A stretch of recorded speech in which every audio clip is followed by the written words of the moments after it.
पेट की गैस बनती क्यों है, इसकी वजूहात क्या हैं और इसका बेस्ट ट्रीटमेंट क्या है, सिर्फ मैं आपको चंद मुफीद टिप्स दूंगा जिससे इंशाल्लाह पेट की गैस बनेगी ही नहीं। देखें, परहेज इलाज से बेहतर है कि बजाय इसके कि आप टोटुओं पे जाएं, बजाय इसके कि जी आप मेडिसिन खाएं, एलोपैथिक की तरफ जाएं, आपको मुफीद टिप्स देता हूं, इंशाल्लाह पेट में गैस बनेगी ही नहीं। पेट में गैस बनने की वजूहात क्या हैं? आप दूध या दूध से बनी हुई अशिया का ज्यादा इस्तेमाल करते हैं या ऐसी ग़िज़ाओं का इस्तेमाल करते हैं जो देर हजम है, यानी कि हजम वो बहुत देर से होती हैं। आप कि बॉडी में फाइबर की मिकदार कम है, फाइबर वाली चीज़ों का इस्तेमाल आप नहीं कर रहे हैं तो गैस बनेगी। आप ज़्यादा बैठे रहते हैं, ड्राइविंग वगैरह कर रहे हैं या ऑफिस में बैठे रहते हैं तो तब भी गैस बनेगी। आप वॉक नहीं करते तो तब भी गैस बनेगी। आपकी जिस्मानी मुशक्कत नहीं है, जिस्मानी वर्क नहीं है, आप कोई भी एक्टिविटी ऐसी नहीं कर रहे जिससे आपका ब्लड सर्कुलेट हो, तो उससे भी गैस बनेगी। अब सवाल पैदा होता है जी गैस तो बन गई है, अब इसको ख़त्म कैसे करें?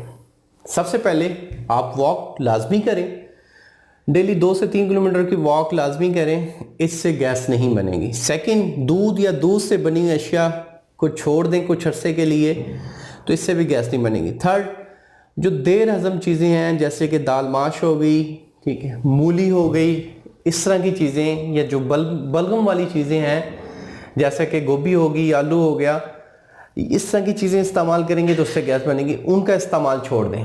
खाना जब भी खाएं, जब आपको शदीद भूख लगी हो तब खाएं। भूख नहीं है तो बेशक आप नाश्ता भी छोड़ सकते हैं, आप लंच भी छोड़ सकते हैं, डिनर भी छोड़ सकते हैं। भूख जब हो तब आपने खाना खाना है, और एक आपने खाना खा लिया है उसके कम से कम 6 से 60 घंटे आप वक्फा करें।